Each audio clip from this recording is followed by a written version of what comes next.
Okay.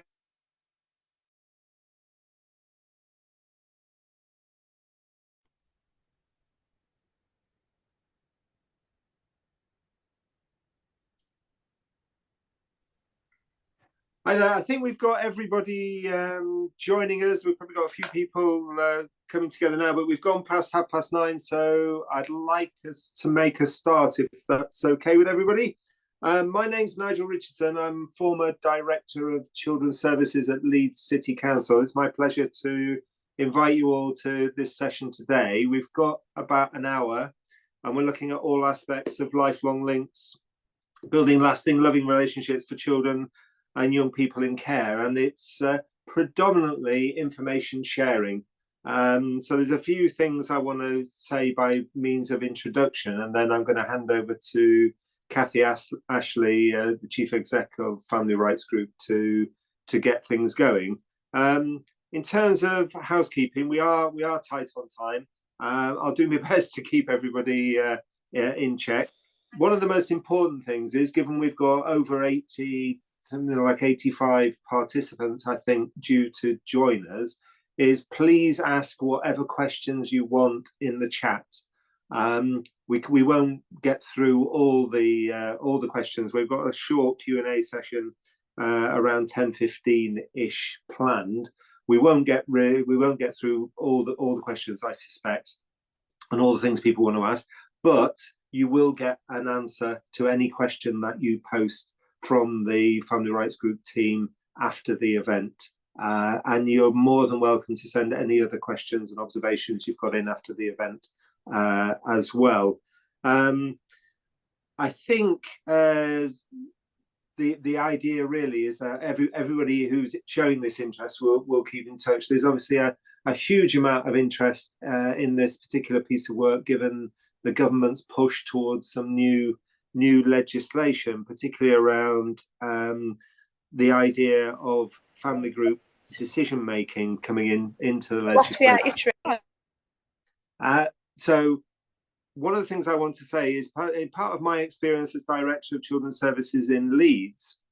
One of the transformational things that we did in being able collectively to move the authority from inadequate to it now being rated as outstanding was to look at how we use family group conferencing. And when I use the term family group conferencing, I'd also encourage you to think about family group decision making as it's starting to be enshrined in the legislation.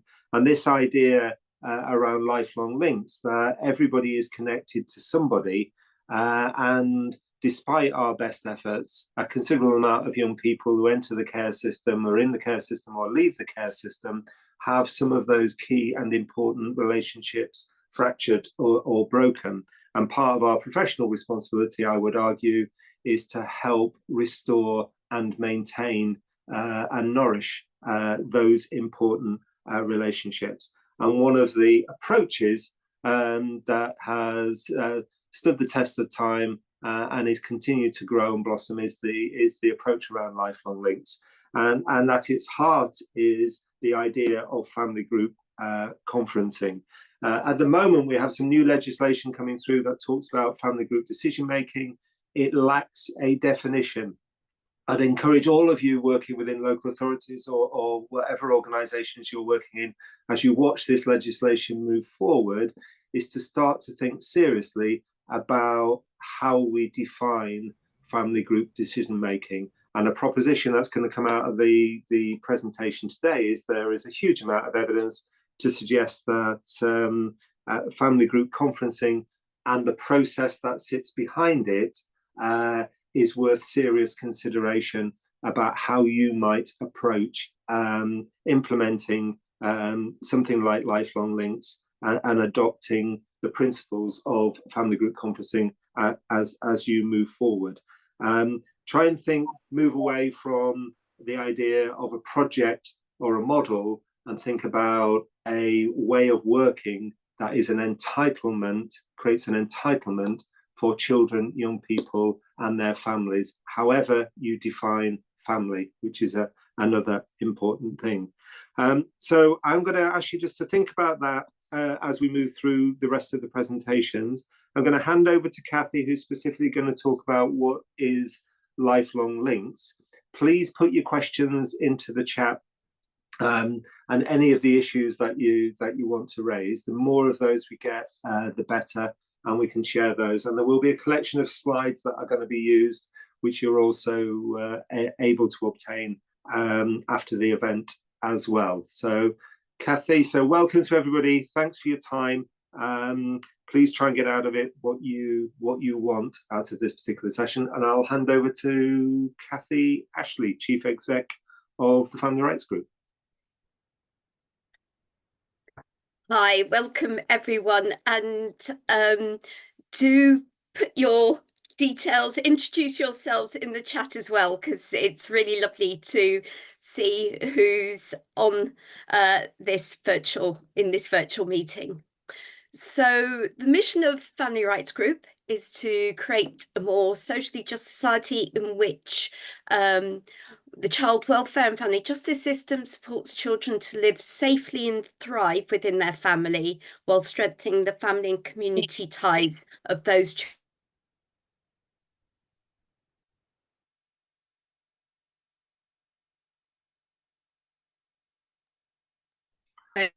on that Laura, who's on this virtual meeting, is leading on in terms of young people's participation, lots of innovation, and we have led a series of campaigns, including now in relation to the Children's Wellbeing and Schools Bill.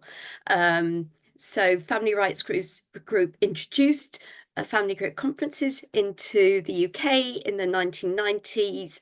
Delighted that family group decision making will be embedded in legislation. As Nigel says, it needs to be very clear as what the principles behind that are, so we can definitely talk further to you about that outside of this event. So going on to the next slide. So we all need people in our lives to turn to emotionally and practically, and that may be every day. Sometimes it's just because we're feeling vulnerable. Sometimes it's to celebrate things, but we all as humans need that. And the Care Inquiry, which was an inquiry by a number of different organisations, found that too often our care system breaks rather than builds relationships for children and young people in the care system. It moves children away from family and friends, breaks up brothers and sisters too often, ends up with children moving away from school and their schoolmates when they go into the care system. And then you get that repeat when children and young people may have to move foster homes, children's homes, go into independent living. Each time more relationships are broken, and the system too often doesn't focus on the importance of those relationships, despite them being at the heart of the human experience. So we decided at Family Rights Group to try and do something about that. On this virtual meeting, you'll see Sean Hairsnape, and I have to say it was a twinkle in his eye that led to the birth of Lifelong Links. And the idea of Lifelong Links is that we build with and for young people a network of those who are important to them. It started off as with some innovation funding as well as some charitable trust funding. We explored what was going on across the world of engaging with wider family members, and from that we co-produced with young people as well as with practitioners, family members, the Lifelong Links model. So I'm going to ask Andrew now to share a short film about Lifelong Links. I'm Sadie and I'm 9 years old. This is Matt and Jenny. They're my foster carers and I've lived with them for 2 years. For a long time I miss my friends and family, especially my nana. She taught me how to build paper aeroplanes and I made them every night to feel close to her. Sometimes I even wrote little notes inside, just in case they reached her. Jenny knew that I missed my nana and thought there might be a better way to contact her.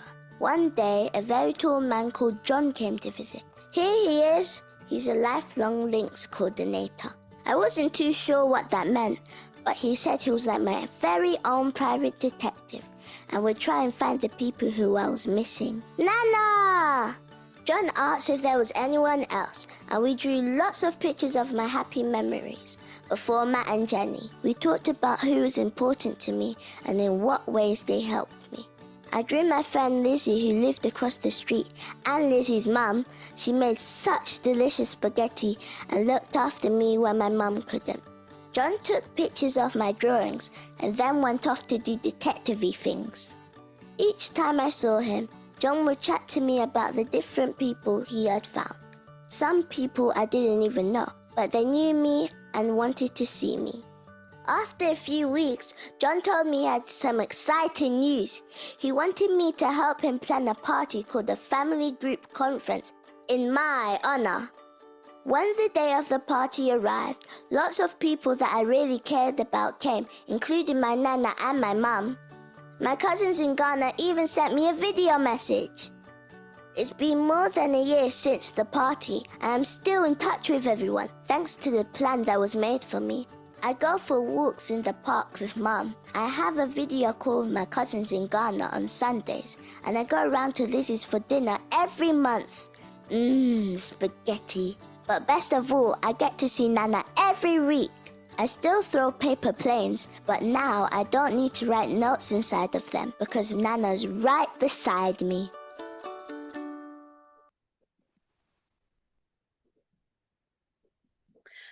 So I love that film. And there are a number of other films about lifelong links on our website, which I would encourage.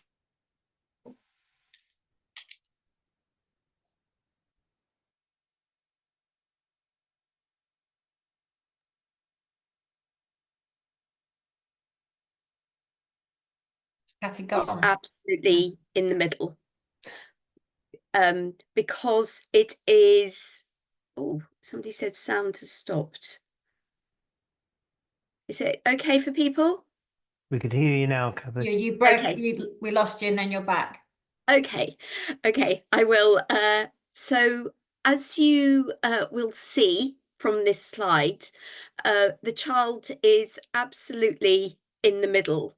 It is about developing a support network for them, and too often the system does things to children, young people, and they have very little control of that. But this is about who they want in their lives. So it matters that it only happens if a young person or child agrees, and it goes at their pace. You'll see from this slide that there's a variety of different tools, resources, some specifically designed for lifelong links, and Andrew will take you through Circles, which is one of those later. Some of those you'll be more familiar with, like genograms, maybe mobility mapping. And although the concept is a simple one, this is not simplistic, and a lot of thought has gone into ensuring that the approach does no harm. We know that when you reconnect, when you explore who's in that child's life, there may be people who are risky, there may be people who are fearful about rejection, there may be people who just, it's not the right time, and the same for the young person. So it goes at their pace, but also there's support system around to make sure that it's right for the young person. It's an independent coordinator who is a experienced family group conference coordinator trained by ourselves, who does the lifelong links exploration work. It is skilled, And it means looking at both relatives who the child may know, relatives the child may never have known. We've found, for example, through Lifelong Links coordinators found a great uncle with a sweetie factory, which is, I have to say, my dream. They found grandparents who have had Christmas presents in a wardrobe, waiting for the moment that somebody will contact them about their grandchild. Lots of siblings, half siblings, but also former foster carers, former teachers. Children have also expressed a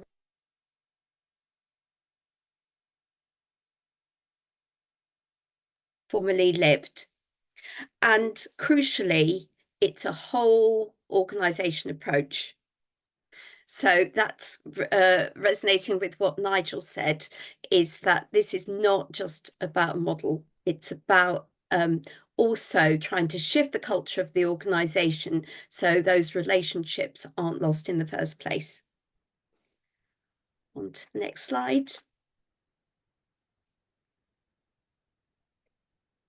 Just very briefly, because I'm aware of time, just to say that nearly 4,000 children and young people have now benefited from Lifelong Links, which started in 2017. At the moment, 42 local authorities are offering Lifelong Links, and the youngest child who's participated in Lifelong Links is only 2.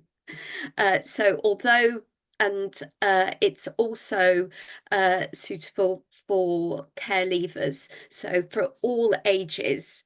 And I'm going to go on to the next slide. So the impact of Lifelong Links. There's been a number of independent evaluations of Lifelong Links. Crucially, it's shown an improvement in children's mental health and well-being, and that's sustained over time. Not surprised, because if you've got people to turn to, then you're going to be less isolated, less lonely, less less alone in our society. The number of connections has increased on average from 7 to 26. At the beginning, with Lifelong Links, there was a fear, would it lead to greater instability for a child in their foster home or children's home? We found the opposite, that actually it's led to significantly greater stability. You can see the figures on the slide, including compared to a comparison group who didn't participate in Lifelong Links. And much greater sense of identity, of knowing who you are, of answering some of the questions that children and young people have about why they were in care, but also about, for example, just pictures of when they were babies, questions they always wondered about. It leads to a reduction in homelessness. And Hertfordshire Council carried out an in-depth analysis over a year, which found that it led to cost avoidance of 839,998. We can talk more about the factors behind that cost avoidance, because I'm conscious of time, I think Kathy was going to say. Is she coming back?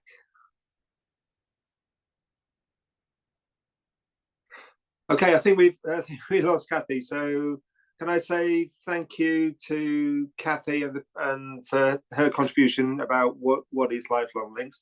Ask people to think about this idea of connections and relationships and conversations around children and young people, around the people that are important to them. And an unintended consequence of the care system is that we break and we fragment and we lose those connections and those relationships. Lifelong Links is an approach that we believe should be an entitlement to all children and young people in care and those leaving care to be connected to somebody who cares about them, who they care about as well, as an entitlement as opposed to an afterthought. In moving on that theory Only Connect being the most important aspect of a young person's life, and it's those connections that will help them as they grow up. I'm going to hand over to Andrew Rist from the Family Group Conference and Lifelong Links Practice Advisor from the Family Rights Group. Going to give us an introduction to Circles, which is an online app that helps young people explore those connections that Kathy's just been talking about. Andrew. Thanks, Nigel. Yeah, I'm going to show you a short video just so that you can see what it is. In short, we developed Circles as a response to there not being a practice tool that helped us understand who is important to a young person from their point of view. So watch this for a moment. Circles assists in mapping important relationships in a young person's life and seeing how those relationships change over time. It's designed to be used by a social worker or Lifelong Links coordinator to start a conversation with the young person to find out who's important to them and who they can turn to for support. Older young people can complete it themselves if they'd prefer. The first time a young person uses Circles, they identify those people who are important in their life at that time. These can be friends, family, or other trusted people who help with everyday needs. To add someone, start by typing their first name. Then add an emoji to represent them, and choose a background colour. Repeat this process for as many people as the young person wishes to. The amount of people will vary from person to person. Next, there are a series of questions for the young person and social worker or coordinator to go through together, including who do you go to when you want to talk about something private or personal? The young person can respond by tapping once for maybe, twice for probably, or 3 times for definitely on some of the people, or remove an answer by tapping a 4th time. They can also choose to not answer any or some of the questions. Let's just choose 3 people for now and tap once on each to say would maybe go to them. After each question, we'll show who's been selected and ask if the young person feels like they have enough people to support them in this area of their lives. If they say there are not enough people to support them, it is important that this is explored further. And that's it. Once completed, there is a summary of the people who were mentioned, and this should be shared with the young person. If the young person has used Circles before, the summary will also show how their relationships have changed over time. Scroll down on the overview to see each question and how the young person's answers have changed since they first started using Circles. Circles is designed to help ensure that every child and young person has supportive and caring people in their lives.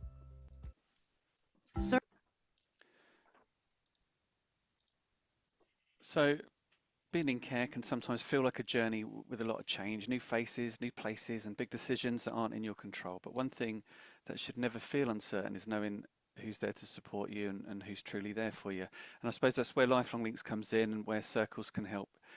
It's not just a practice tool, it's a way to map out people, even pets, who support young people, and helps you see who's important to a young person, who they can turn to when needed, who makes them feel safe, and how these relationship changes over time, as you saw in the video.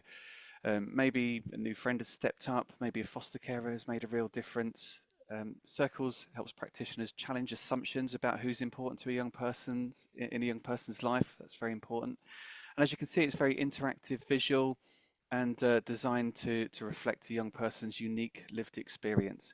And most importantly, it just reminds a young person that if life feels uncertain, they're not alone, and that there are people there to help them expand the network. If they haven't got an answer to some of these questions, that work can be done to help support them increase their network in a way that matters to them. And as a local authority, you'll see lots of data points that come along with this. Circles is included when you start Lifelong Links with us. You can look at the increased number of connections. It helps you identify gaps in maybe wider local authority framework, and you can just see what the experience for young people is like for different groups, like under 16s and over 16s. And one thing that surprised us when we started doing circles is how important pets are to young people. And so that is, by young people's request, a feature of this work as well. There's a demo which we'll send you around the link for. You can explore circles in a lot more detail as you go on, and we're here to answer any questions that you have. Thanks, Nigel. Okay, that's great. Thanks, Andrew. Again, just encourage people to put questions in the chat. Anything that's coming up, anything that you're thinking about that you want some more information on, just put those in there. Hopefully, we're joined now by Matt Clayton from Coventry. Hi, yes, I'm with you now. Hi, Matt. Welcome. Thank you. And this session, this particular bit, was looking at how one particular authority has gone about implementing and embedding lifelong links in terms of its work. And again, that move from seeing this as just a project or a thing that sits over there, but actually making it an entitlement and a core part of how we look after young people in care and those leaving care. Fab. Thank you, Nigel, and thank you everyone for having me. It's really nice to join you all. Just a little bit about the background. We first became involved in Lifelong Links as part of the initial pilot in 2017 when it was DFE funded, and it was really nice to work with Kathy and Pam and others in that. We were really passionate about this from the start. I think I started as a social worker working with children sort of in the leaving care process, and it was really obvious to me really early on in my social work career that we had a care system that seemed to specialize in sort of damaging relationships, ending them, as opposed to maintaining them and building connection for young people, both with their family, but also with others that were important in their lives. So it was really exciting to be part of this project. What we've seen in Coventry is a massive impact on our culture and practice across the entirety of our sort of children's services as part of this. And so you start with a project that's, you think, oh, this is going to affect some of our children in care and care leavers, but it really does change how you work as a local authority. I think in two sort of main ways we saw impact in terms of how we work. Firstly, in terms of thinking around family, really thinking differently about how we work with family and those. So both in terms of tracking down family that young people had lost contact with, building those relationships, but then also them thinking wider in terms of family. Once you start to realize how you can work with family different through Lifelong Links and start to see the value that that has, you start to think differently throughout your whole system. So you start to think differently about when children first enter care. Do they even need to enter care? Actually, when they do enter care, how do you still maintain those relationships that are important? Just because a child can't be in the care of their family doesn't mean that they can't see their sibling, doesn't mean they can't see aunt, uncle, a family friend that were important to them. So how do you do that differently from the very start? I think the other side of it too, which I really like, is it's allowed professional involvement to change. We all know that too often, whether it's a social worker, a teacher, foster care, there's someone that's really important to a child or young person when they're in care. And then that relationship just ends suddenly. And we so often in the care system end relationships. And I think sometimes we've almost said, well, you can't do anything outside your professional role, but we've got people that really want to stay and maintain those relationships with children and young people that are a part that they've been involved with. And the child and young person wants that too. So we've also seen so much of that in our culture in terms of professionals maintaining or re-establishing relationships. And it's been great to see whether that's been previous teachers, art therapists, foster carers, social workers, actually part of those young people's Lifelong Links journeys into adulthood. And, you know, it's now fairly common. Most people in Coventry, sort of practitioners, are Lifelong Links for at least one or two of the children they work with. And I always feel it's a real privilege that I get to like meet up with a couple of young people I used to be as the sort of social worker for and see how they're doing in sort of adult life. And we've got that sort of culture now. So it's had that real wider impact. I think it's really helped us in terms of our improvement journey as a local authority as well. It's really sort of started the ball rolling in terms of us thinking family. And over time, that's really changed our whole model of how we work, putting much more priority on relationships, much more priority on working with families. It led to an expansion of our family groups conferencing service, lots of work around reunification. What I would say really importantly is around reunification is Lifelong Links shouldn't be seen as a way to find reunification. Actually, as a byproduct of Lifelong Links, you'll find all sorts of brilliant relationships, sometimes some kinship relationships, sometimes re-established relationships with family. But actually the goal is to help young people have the networks they need to support them into adult life. sometimes that will lead to different things, but actually that must never be the goal. That shouldn't be your outcome. The outcome is to make sure that you help young people have those relationships they need to succeed into adult life. So written there about cost savings, which has already been mentioned. We've seen some cost savings as a result. Also just written a couple of pilots that we've been involved with, Always Hope, which has been about supporting care leavers in custody to establish lifelong links, and that's been amazing too, just seeing the impact that it's had in that prison setting. One of the fascinating things about that is the prison service actually changed their rules, which they'd never done before. They always had rules that prison officers couldn't maintain contact when someone left custody, but they've now exempted that rule for care experienced young people if the prison officer wants to maintain relationships, realizing the importance of that. So to see how Lifelong Links has actually changed national prison policy is amazing as well. And we're just starting to pilot it in adoption. And you know, I could tell you millions of stories about young people that in the impact it's had on their lives. I'm not going to take away from the funder because I know we've got a young person sharing shortly. But what I will say is that it's not just in Coventry. I was at an event yesterday, a West Midlands regional event, the young person from Birmingham talking about how he had didn't know any of his family, and now in his teenage years, in his adulthood, thanks to Lifelong Links, he's now got relationships with a whole family he didn't know he had, including an older sister, and he's got like nieces and nephews. And now he's becoming a parent himself. He's got all this support that he never thought he'd ever have. And so you really see the power of Lifelong Links. It's transformational, both for the children and young people, but for the local authorities doing it as well. Just put these stats in just because I want to show, actually, as we've seen like Lifelong Links grow, FGCs grow, we've seen an impact in care proceedings going down and the numbers of children in care going down. So it really does show sort of how it can culturally affect you as a local authority as well. I thought it was helpful just to put up a quote from Ofsted, because, you know, we all think sometimes local authorities, what Ofsted are going to think about things. And as you can see, Ofsted were really impressed with actually how, as in Coventry, we focus on children being able to spend quality time with people who are important to them. And they really recognised how Lifelong Links was a key part of that in terms of helping children and young people to maintain relationships or re-establish relationships that have been of significant importance to them. So, yeah, I sort of, that's probably the main headlines that I wanted to share. If you want to know any more about sort of our journey with Lifelong Links, we've chatted about it on the Relational Social Work podcast. It's also whenever we have guests, both Josh McAllister, Des Holmes, Hannah McCown from Benchmark, all of them are raving about Lifelong Links. And so you can see again and again just the impact it's having across the country. So I'd really encourage you, if your local authority is not doing it, it will make a massive difference to the lives of your children and young people. But it also really helps change the culture of how you work in an authority, and really does just bring that real focus on relationships. And, you know, when we think about our own lives, I think we can all agree that actually what probably is the most important thing is the relationships and the people in our lives. I think we so often forget that in the care system when we start focusing on the wrong things instead of thinking about the people that really matter to our children and young people. Thank you. That's great. Thanks, Matt. Really good. Thanks for that contribution. And just that timely reminder, and particularly from a local authority perspective, we often get really, we spend too much time thinking about systems, structures and processes when actually what really matters to children and young people are those connections and relationships, and this idea of family, however you want to define family. And just a clear illustration there of the benefits of redressing that balance. And again, moving away from, it's not a project, it's not just a little thing, a sideline, something that you refer to over there.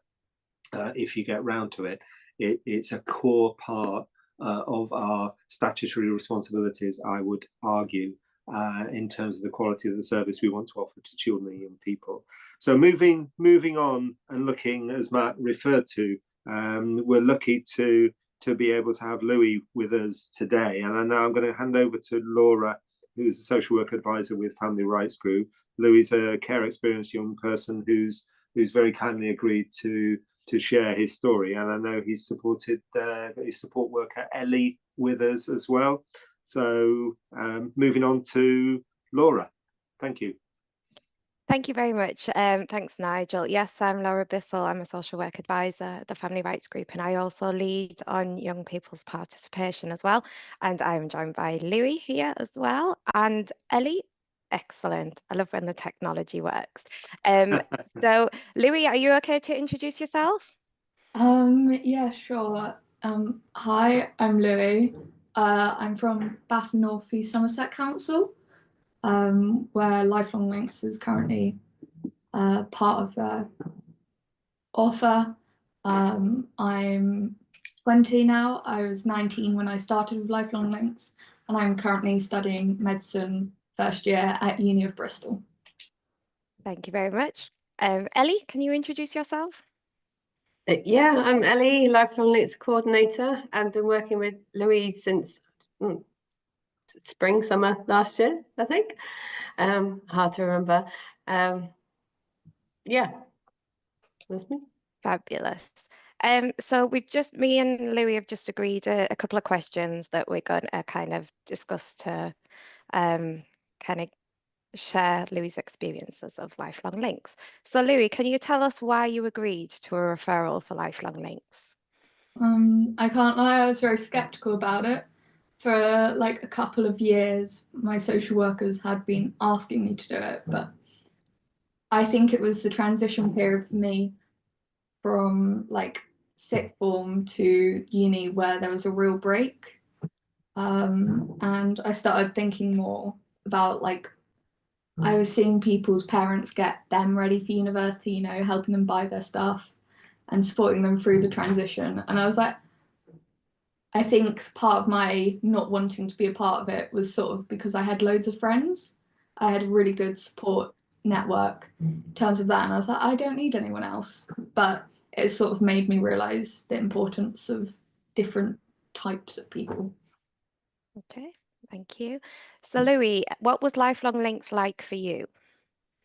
It was good actually. Ellie has been very accommodating of me, which I really appreciate because I'm quite busy. I've got uni and I also work part-time. So really slowed things down, and that's better allowed to process everything. Very person-centered, which I've really appreciated. I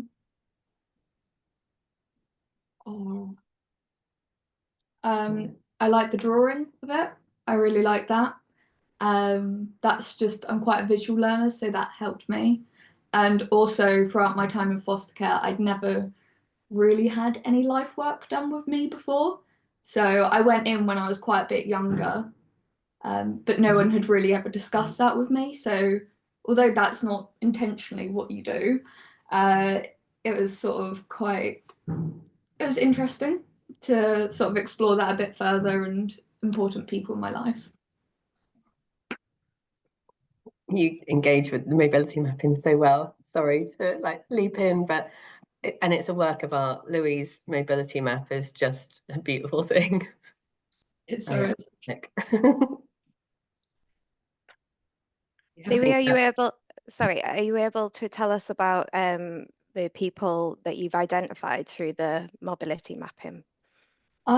It's made me realise quite how many people I do have, or who I did have, who were nice and supported me and sort of took on that role of sort of like guardianship in different ways. I've only met one of them so far just because I'm quite busy, but so like my old English teacher, Ria, she's an absolute legend. My old foster carers from when I was 6. I think further on we're going to explore relationships with like some other people I've identified, like old teaching assistants and like old social worker as well. Oh yes, of course. Sorry, 2 of them. Yeah, 2. Yeah, sorry, forgot about that. I'm trying to think who else there were, because we've reached out to some already, haven't we? And they've said they would love to reconnect with you, but because you're busy and we're trying to kind of do it. We're focusing on 3 at the moment and forgetting about the rest. Yeah. Fab. So Libby, why do you think Lifelong Links is important for care experienced children and young people?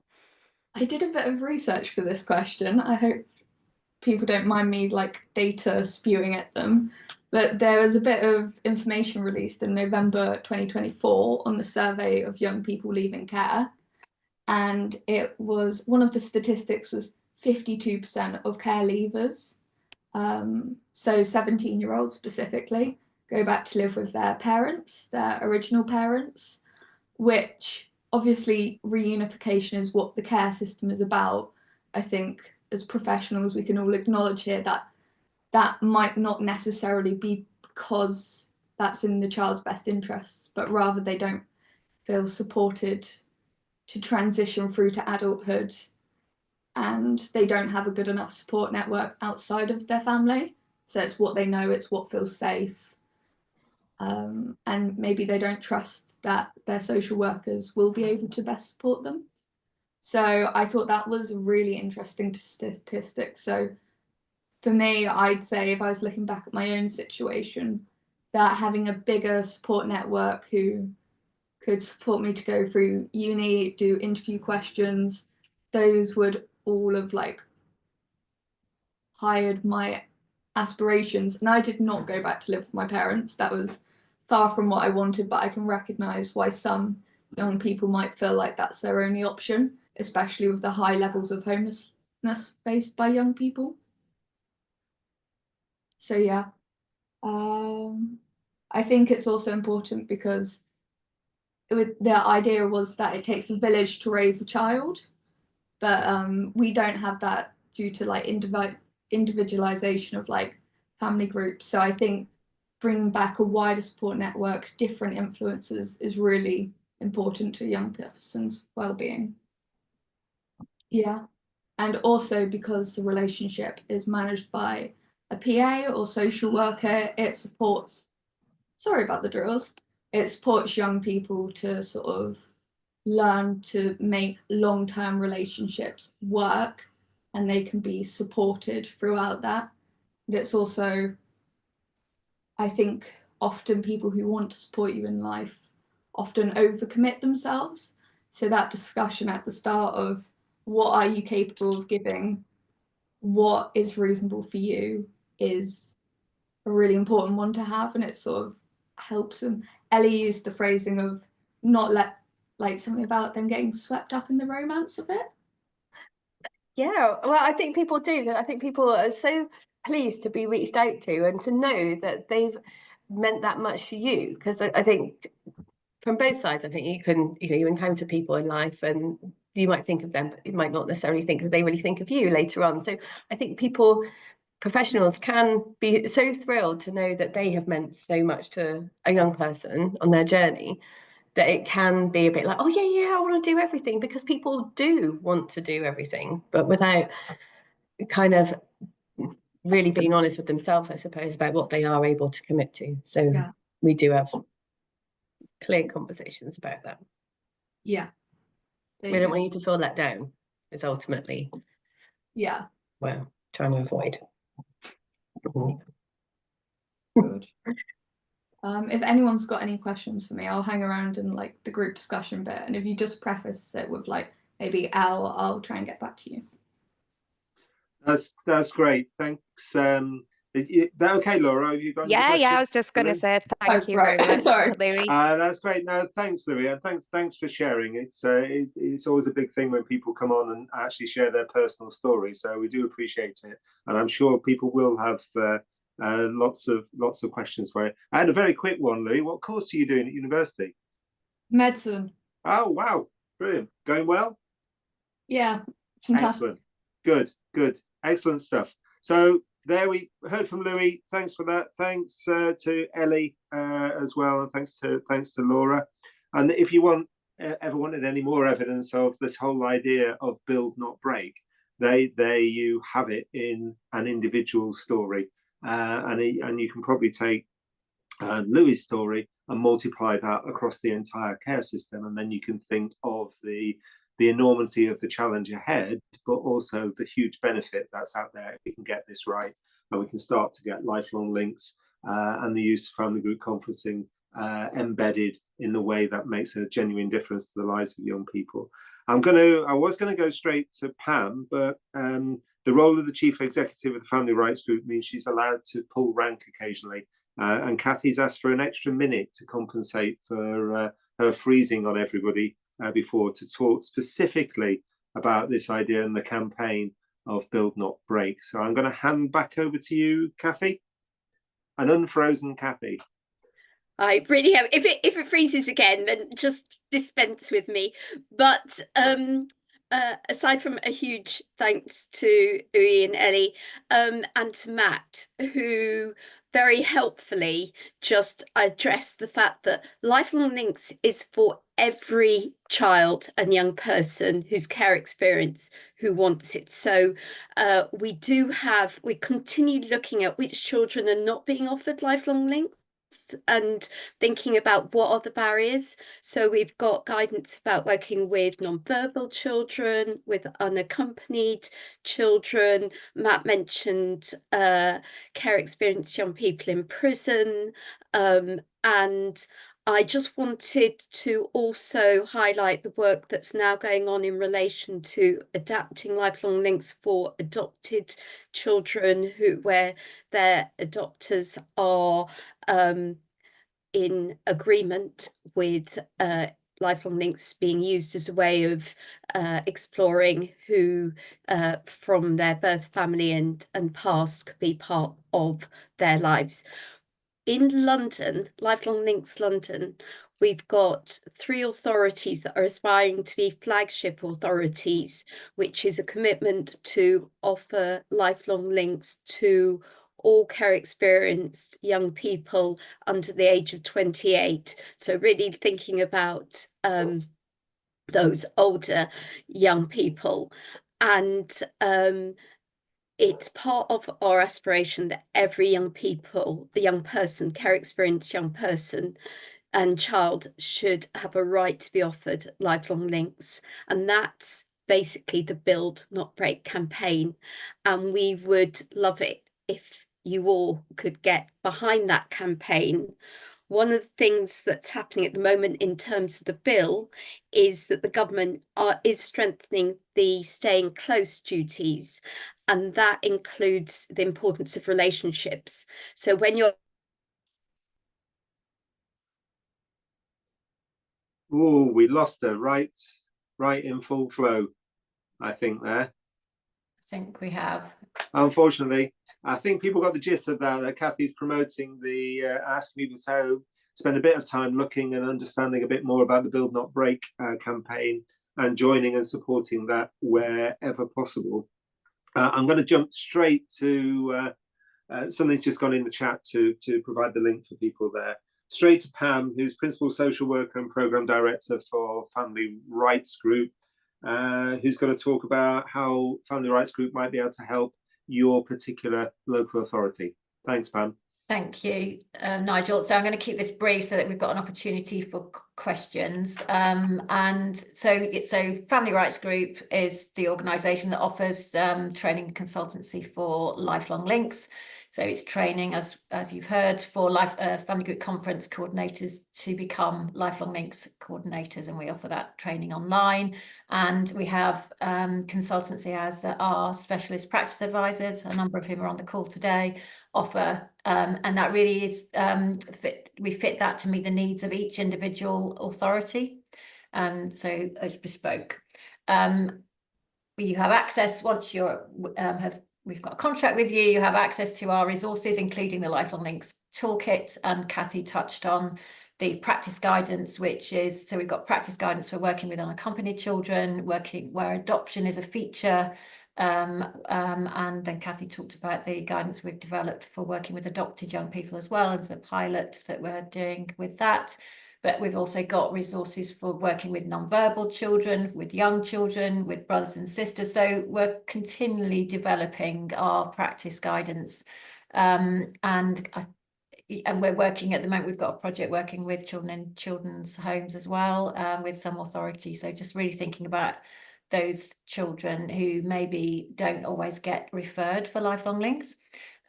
We can set you up on circles, which Andrew spoke about. And again, when you're working with us, you can offer circles it's obviously part of the offer of Lifelong Links, but it's also on offer for children who are looked after and care experienced in your authority. So it's a wider offer.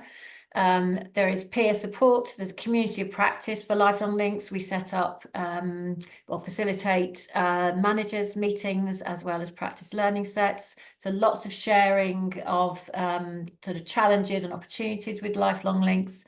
We offer service accreditation, so we run the FGC service accreditation framework and develop that. And after your service is FGC accredited, you can apply to be Lifelong Links service accredited. We also develop or produce an impact report, a national impact report, so pulling together data from the 42 local authorities. And then we also can offer each local authority a bespoke individual impact report, so every local authority can understand the impact of Lifelong Links within their authority. And then finally, we will share with you a cost benefit analysis tool, which we developed in consultation with local authorities and with Professor Lisa Holmes, who is at the University of Sussex. So that's also just a really useful tool when you're talking to your senior leaders about sustainability. So that's the package, but please do contact us if you want to hear more, because that was quite a quick run through, so that we've got 8 minutes to have a Q&A session. Thank you. Okay, thanks, Pam. So encouraging people again to put any questions in the chat.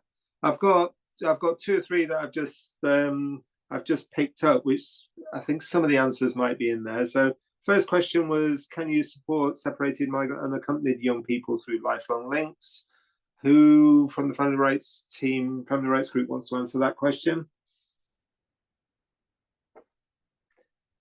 Should I? Pam, do you want to Yeah, do should it? I do that? Yes, Yeah. I mean, yes, you can. So as I said, we've developed, as Kathy said, going back to what Kathy said, which is the way that we've developed Lifelong Links is do no harm. So we were very alert to that. So we would never want to harm a young person's immigration status. So we took specialist legal advice to help us produce our Lifelong Links guidance for working with unaccompanied children. And Jess Johnson is on the call, is on the webinar, and we work very closely with our legal team as well to ensure that we're up to date on the current legislation that is enshrined in our practice guidance. Okay, thanks, Pam. Hopefully that answers the question. Another one was, who would be responsible for completing any risk assessments if required prior to re-establishing relationships? I don't mind answering that one. Sean? Okay, Yeah. thanks, Sean. So at the planning meeting, there's always a planning meeting in relation to Lifelong Links. So there's a consideration of any kind of risk issues within the planning meeting. And then as the work unfolds, any kind of new connection, any development within the work, there's always a conversation back with the social worker about any next step. So nothing happens without there being that consultation and agreement that this is the best way forward, and that's agreed with the social worker going forward. So there's always a consideration of any risk issues as you progress through the work. Okay, thanks, Sean. There was a quick question about, is it possible to know how many Welsh local authorities are using Lifelong Links, which might need a bit of digging around unless somebody's got that number off the top of their head. Do we know that answer, or are we going to answer that later? I think we've got, it's Denbighshire, I think, is at the moment, is that right, team? Yeah. Yeah. So yeah. That's Okay, right. but with expressions of interest. There was a general, I just spotted a general one about, do Lifelong Links officers, stroke workers, generally do family group conference coordination as well? So a question about how there is something quite important about independent coordination. Yeah. In this whole project, this whole area. Is it you again, Pam?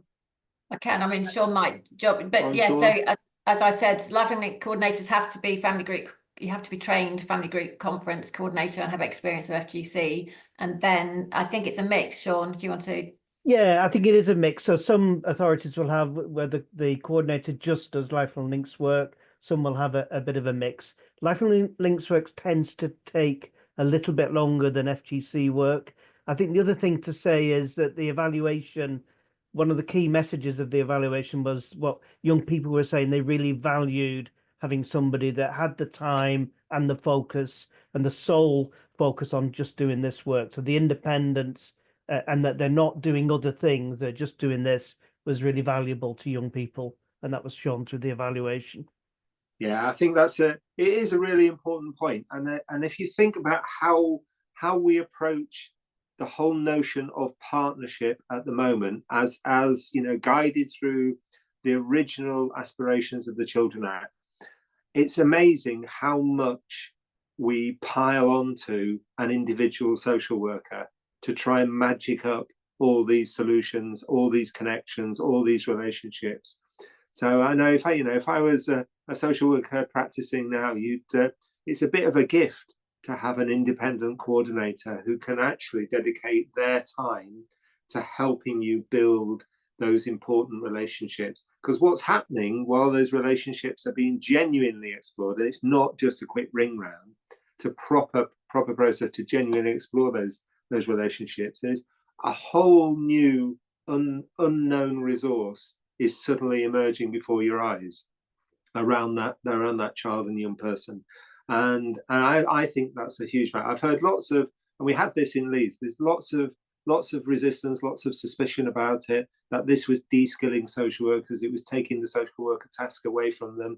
But 99.9% of the social workers who were involved in a well-run family group conference, that sort of connection and finding those connections, those lifelong links for children and young people, their minds were literally blown in terms of what resource was available that they weren't aware of while they were trying to fulfill their statutory duties. So I think it is a really important part of it. And one of the reasons why the debate is ongoing about a clearer definition of what government means by family group decision-making meetings. It's got to have some substance behind it.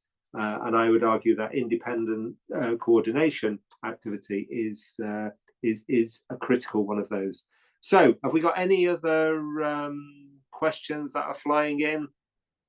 How do you balance the need for processes such as risk assessments, DBS checks, etc., in building lifelong links in establishing relationships? Is that you again, Sean? Do you think? Oh, you're on mute. Sorry, repeat the question there, Nigel. Sorry. So it's how do you balance the need for processes such as risk assessments, DBS checks, etc., in building lifelong links in establishing relationships? So do we hit a whole new wall of bureaucracy while we're trying to explore these relationships? I think you work through the issues sort of incrementally as you progress, and you're going to do whatever it is that you need to do to problem solve going forward, and work at the pace of the young person with that as well. So it's always, you're always going to address those issues as you progress the work and keep everybody on board.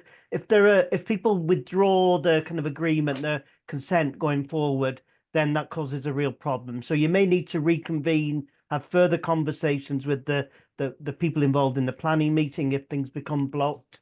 But you're always going to kind of unpick the challenges as you progress through it. Yeah, Okay, can I just add to that, Nigel? So what I would say is that obviously we've heard since 2017, there are lots of young people's experiences of lifelong links, and one of the kind of very clear messages that's come across is that often decisions are made to stop contact, to stop relationships with children in care for no safeguarding reason. And then a young person for 10 years, 15 years doesn't have any relationships with their family members, and there isn't a safeguarding. So we're very sort of focused on the risk.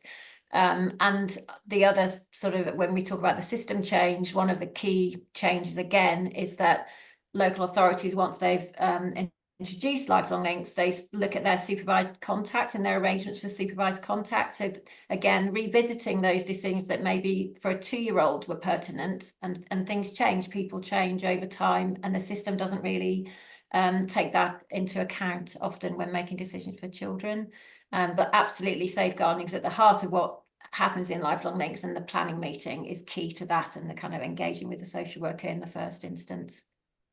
Okay, thanks, Pam. There's a quick question, if I'm reading it right, I think I've just seen it, about completing risk assessments for a child to link in with members or family members, or is that something I as a social worker would do? I think it's the same question repeated. I've just bobbed an answer on Nigel. Right, okay, thank you, Nicola. There's a question about IR35, the great joy that is IR35, complications, local authorities are moving away from independent coordinators. I think the question on that is how that resource is set up within each individual local authority, but it's independent from the direct casework responsibilities that a social worker would have, would be my answer on that. Is that Pam's nodding? That's always a good sign. And Sean as well. Okay. Anything else anybody wants to jump in with? I think we've hit 10:30. I hope that's been a really useful hour. Can I thank everybody who's contributed? Really important. I mean, a huge amount of information to throw at people within a short space of time. I think everybody knows where the Family Rights Group are. There's loads of information on the website, and they're always willing to talk and discuss things. Thanks to everybody for joining. Thanks for everything you're doing to improve the life chances of children and young people. Take care and keep in touch. Thank you.